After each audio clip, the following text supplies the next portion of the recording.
चलिए दोस्तों, शुरू करते हैं आज की हमारी वीडियो शुरू करने से पहले आप लोगों को छोटी सी जानकारी देना चाहूँगा। जैसा कि अब तक आप लोगों को पता चल ही चुका होगा, एमपीपीएससी ने अपना एग्ज़ाम डेट क्लियर कर दिया है। 25 जुलाई को एमपीपीएससी का प्री एग्ज़ाम होना है और इसके एडमिट कार्ड 12 जुलाई से डाउनलोड होना चालू हो जाएंगे। तो दोस्तों, अब कुछ नया सीखने की बजाय आपने जो पढ़ा हुआ है उसको रिवीजन करते रहिए और ज़्यादा से ज़्यादा मॉक टेस्ट लगाने की कोशिश कीजिए, क्विज़ वगैरह सॉल्व करने की कोशिश कीजिए और बेहतरीन तरीके से पढ़िए ताकि आप लोगों का ये एग्ज़ाम काफ़ी अच्छा जाए। तो चलते हैं, आज का हमारा पहला क्वेश्चन है, भारत में वित्तीय आपातकाल के प्रावधान संविधान के किस भाग में वर्णित है? हमारे 4 ऑप्शन दिए गए हैं, भाग 18, भाग 17, भाग 15, भाग 16।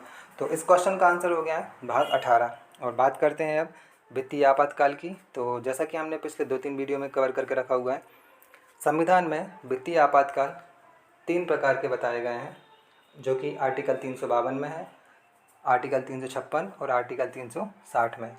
अगर हम इसको और बारीकी से पढ़ते हैं तो जो आर्टिकल 352 में बताया गया है वो नेशनल इमरजेंसी, राष्ट्रीय आपातकाल की स्थिति को बताया गया है, जो कि अब तक भारत में 3 बार ही लागू हुआ है। बात करते हैं आर्टिकल 356 की। तो आर्टिकल 356 प्रेसिडेंट रूल से जुड़ा हुआ है, जो राष्ट्रपति शासन होता है। भारत में ये कई बार लग चुका है। और बात करते हैं आर्टिकल 360 की, फाइनेंस कमीशन, वित्तीय आपातकाल। तो ये अभी तक इंडिया में एक भी बार नहीं लगा हुआ है।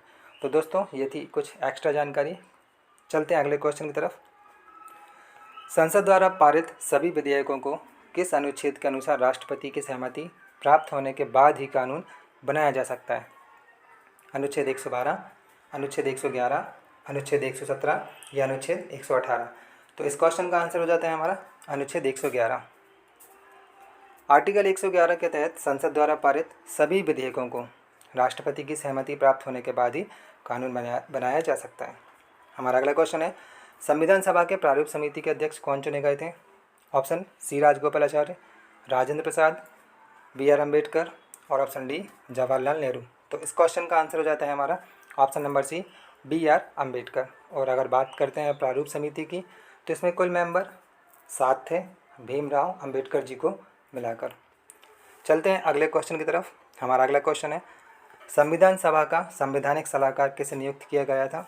ऑप्शन दिए गए हैं BN Rao, MN Roy, BR Ambedkar या डॉक्टर सच्चिदानंद सिन्हा। तो इस क्वेश्चन का आंसर हो जाता है हमारा ऑप्शन नंबर डी, डॉक्टर सच्चिदानंद सिन्हा।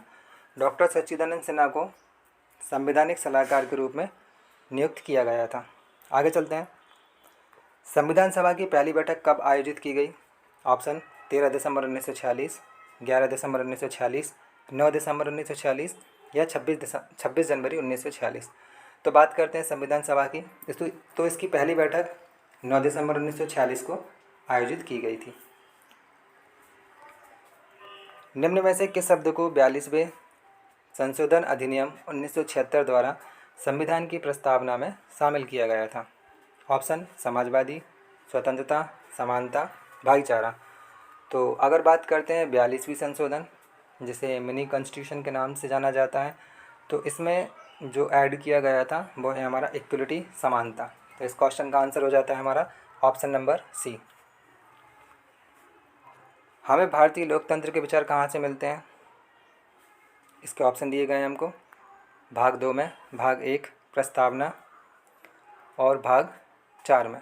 तो इस क्वेश्चन का आंसर हो जाता है हमें भारतीय लोकतंत्र के विचार प्रियम्बल, प्रस्तावना से मिले हुए हैं। संसद की PAC मीन्स लोक लेखा समिति, पब्लिक अकाउंट्स कमेटी का अध्यक्ष इनमें से किसके द्वारा नियुक्त किया जाता है? राज्यसभा के अध्यक्ष द्वारा, राष्ट्रपति द्वारा, भारत के प्रधानमंत्री द्वारा या लोकसभा अध्यक्ष के द्वारा?